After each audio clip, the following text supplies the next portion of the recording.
Hello বন্ধুরা, আজকে আমি তৈরি করব গন্ধরাজ চিংড়ি। তো তার জন্য আমি নিয়ে নিয়েছি নুন হলুদ মাখিয়ে রাখা চিংড়ি মাছ, নিয়েছি পেঁয়াজ বাটা, গন্ধরাজ লেবুর রস, চিড়ে রাখা কাঁচা লঙ্কা, একটু গন্ধরাজ লেবুর খোসা গ্রেট করা এবং দুটো লেবুর টুকরো। এখানে নিয়েছি নুন, চিনি, জিরে গুঁড়ো, গোলমরিচ আর এখানে সাদা তেল।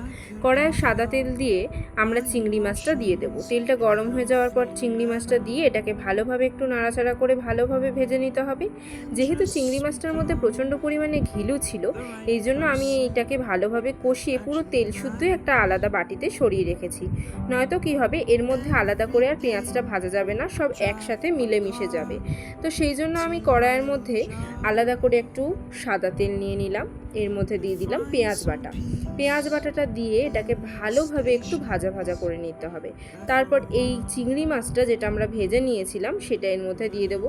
দেখুন এটা কি সুন্দর গ্রেভি হয়ে গেছে, কারণ এটার মধ্যে ঘিলু ছিল প্রচুর পরিমাণে। তো সেই জন্য এটাকে আলাদা ভাজতে হয়েছে এবং আলাদাভাবে এটা পেঁয়াজের সঙ্গে মিক্স করতে হয়েছে।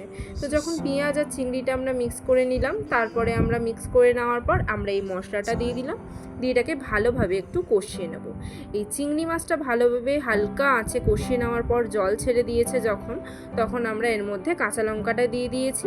কাঁচা লঙ্কাটা দিয়ে দেওয়ার পর এটাকে ভালোভাবে নাড়িয়ে ছাড়িয়ে একটু কষিয়ে নেব 5 মিনিট মতো। যখন এটার তেল ছেড়ে দেবে, গ্যাসের ফ্লেমটাকে অফ করে দিয়ে লেবুর রসটা এর মধ্যে আমরা মিক্স করে নেব।